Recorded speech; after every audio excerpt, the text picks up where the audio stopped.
Assalamualaikum warahmatullahi wabarakatuh. Pada kesempatan ini, kami guru BK dan GPK akan memaparkan mengenai disiplin positif. Yang pertama, bolehkah memaksa?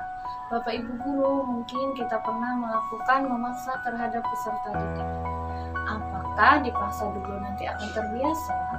Memaksa dalam jangka pendek memang akan berhasil karena adanya rasa takut. Namun dalam jangka panjang memaksa memiliki dampak-dampak seperti berikut ini. Yang pertama, perilaku tidak akan menjadi kebiasaan. Perilaku hanya dilakukan karena adanya paksaan.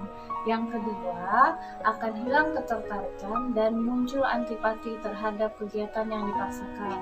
Dan yang ketiga, kemerdekaan berekspresi dan potensi anak menjadi terbatas. Tiga dampak tadi tentu saja bertolak belakang dengan perilaku disiplin yang kita harapkan. Menurut Ki Hajar Dewantara, disiplin yang kuat adalah syarat utama untuk mencapai murid yang merdeka. Merdeka tidak hanya terlepas dari perintah, tetapi juga cakap dalam memerintah diri sendiri. Dalam konteks pendidikan, untuk menciptakan murid yang merdeka diperlukan disiplin yang kuat, yaitu disiplin diri dan motivasi internal. Setelah mengetahui dampak jangka panjang yang mungkin terjadi kepada peserta didik yang mengalami pemaksaan, pastinya Bapak dan Ibu guru sudah berpikir, apakah perlu melakukan pemaksaan terhadap peserta didik? Nah, akan saya berikan satu contoh pemaksaan dan dampaknya. Di suatu sekolah hutan, jerapah sang kepala sekolah menjelaskan warga hutan dan anak-anaknya bahwa sekolah telah memutuskan untuk mengadopsi kurikulum kegiatan berlari, memanjat, berenang, dan terbang. Semua hewan wajib mengambil dan mengikuti semua pelajaran. Bebek sangat bagus dalam berenang, bahkan lebih bagus dari instrukturnya. Tapi dalam ujian terbangnya, nilainya begitu pas-pasan. Namun untungnya dia tetap lulus. Namun yang membuatnya sedih hasil ujian berlarinya, karena ia sangat lamban dalam berlari. Padahal bebek sudah berusaha sangat keras. Dia bahkan terpaksa meninggalkan hobi berenangnya untuk berlatih berlari. Namun ternyata saking kerasnya dia berlatih berlari, selaput kakinya robek. Dan itu membuat semua hasil ujiannya buruk, bahkan dalam ujian berenangnya. Karena selaputnya yang bermasalah. Sudah bisa kita pikirkan apa dampak negatifnya dari memaksa peserta didik. Seperti bebek yang awalnya mempunyai bakat dalam berenang, namun bakatnya harus terhenti, harus sia-sia karena kita paksa dia untuk bisa berlari. Padahal bukan di situ kemampuannya. Guru hebat, secara naluriah manusia itu cenderung menghindari rasa sakit dan hukuman. Oleh karena itu, hukuman bisa berhasil mencegah perbuatan dan perilaku buruk pada murid. Tapi ternyata hukuman ada efek sampingnya juga loh. Rasa sakit dan hukuman cenderung akan menghasilkan emosi-emosi negatif. Kemudian, hukuman membuat seseorang cepat lelah dan letih. Karena pikiran mereka berusaha keras menghindari rasa sakit itu. Fokus pada rasa sakitnya. Sebagai pendidik, kita berhati-hati dalam menyikapi perilaku murid agar dapat menanganinya dengan tepat. Tidak hanya solusi praktis yang sifatnya sementara, tapi menyadarkan akan akibat dari perbuatannya, sehingga murid akan belajar dari kesalahan dan berusaha untuk tidak melakukan. Bapak Ibu guru hebat, bila kita melihat murid menunjukkan perilaku buruk, ada 3 hal yang harus kita lakukan. Pertama, jangan menghakimi murid.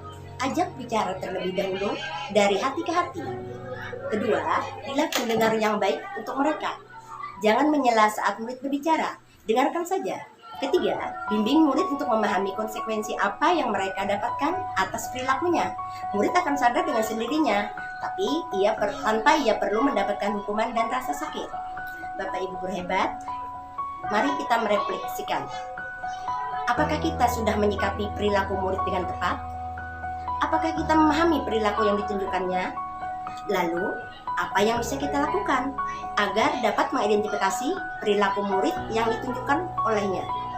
Bapak dan Ibu guru hebat, kali ini kita bertemu pada materi motivasi perilaku menginginkan ujian atau hadiah. Terkadang kita sebagai seorang pendidik masih memberikan pujian atau hadiah untuk menyemangati peserta didik atau murid kita agar lebih bersemangat dalam menyelesaikan tugas. Menurut Diana Gozen, hadiah atau pujian yang diberikan kepada orang lain itu mampu memberikan motivasi kepada seseorang dalam melaksanakan atau mengerjakan tugas-tugas. Dan hadiah mampu mempengaruhi perilaku seseorang, seperti menjadi lebih bersemangat, menjadi lebih bermotivasi, atau untuk berkompetisi.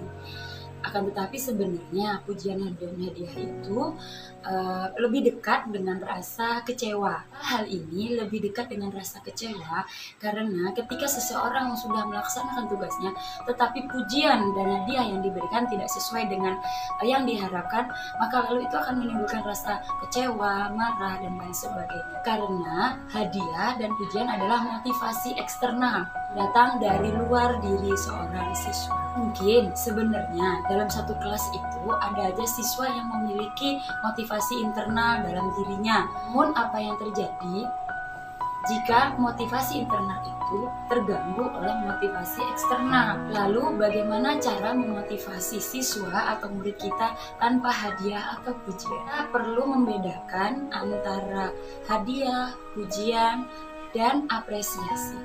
Apa sih apresiasi itu?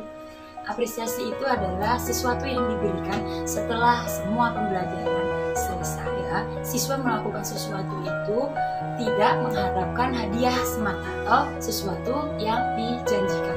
Karenanya kita perlu membangun motivasi internal pada siswa yang tidak hanya diiming-imingi oleh sebuah hadiah atau pujian, sehingga membangun motivasi internal di dalam diri siswa itu menjadi penting. Bapak Ibu guru hebat, marilah kita bersama-sama memupuk dan menumbuhkan motivasi internal di dalam diri siswa kita. Bapak dan Ibu semuanya, sebelum kita melanjutkan ke motivasi level 3, motivasi menghargai diri. Mungkin pada saat dulu kita sekolah, kita pernah merasakan yang namanya semangat dalam belajar atau punya motivasi dalam melakukan sesuatu. Pertanyaan yang sama bisa kita ajukan kepada siswa kita. Apakah mereka senang belajar di kelas? Jawabannya ada pada penjelasan 2 level sebelumnya, yaitu mungkin saja mereka pada saat itu takut karena akan mendapatkan hukuman, atau karena rasa ingin tahu, atau karena ingin mendapatkan pujian atau hadiah, atau juga karena mereka menghargai akan diri mereka sendiri, menerapkan nilai-nilai kebajikan yang ada pada mereka sendiri dan yang mereka yakini. Menurut James G. Wilson dalam bukunya The Moral Science, penjelasan motivasi di 2 level sebelumnya adalah motivasi eksternal, sedangkan motivasi akan menghargai nilai-nilai pada diri sendiri adalah merupakan motivasi internal. Motivasi internal adalah dorongan yang ada dalam diri seseorang untuk mencapai tujuan yang ia inginkan. Ketika seseorang berperilaku dengan motivasi yang ada untuk menghargai usahanya sendiri, maka ini akan memperkuat konsep diri tersebut. Ini karena respon dari luar dirinya tidak akan mempengaruhi konsep diri yang ada akan nilai-nilai yang ia yakini pada dirinya sendiri. Justru malah itu akan memuatkan nilai-nilai kebajikan yang dia yakini dalam dirinya. Jadi, walaupun ada pengaruh dari luar, itu tidak akan dapat mempengaruhi nilai-nilai yang dia yakini pada dirinya. Contoh, misalkan ada seorang siswa yang meyakini nilai-nilai kejujuran dalam dirinya. Pada saat mengerjakan sesuatu, temannya mengajak dia untuk menyontek, maka dia tetap berada pada keyakinannya akan nilai-nilai kejujuran tersebut dan tidak akan menyontek. Perilaku berdasarkan keyakinan yang muncul dalam diri sendiri itu akan bertahan lama atau long term, dimanapun, dalam keadaan apapun, dan dengan siapapun. Oleh karena itu, penting untuk kita sadari bahwa motivasi internal akan membawa manfaat dan membantu pengembangan kompetensi murid. Untuk itu, kita sebagai pendidik dapat mengajukan pertanyaan kepada murid kita. Apakah kamu melakukan sesuatu karena nilai yang kamu yakini? Kamu akan merasakan puas, senang, dan nyaman? Atau apa yang ingin kamu capai dari belajar? Dari pertanyaan-pertanyaan itu tadi, kita dapat membantu murid kita untuk menggali keyakinannya dan juga nilai-nilai yang dia yakini. Maka itu akan mengarahkan mereka kepada motivasi internal. Bapak dan Ibu guru hebat, semoga ini dapat membuka hati, pikiran kita semua. Salam ceria, salam bahagia.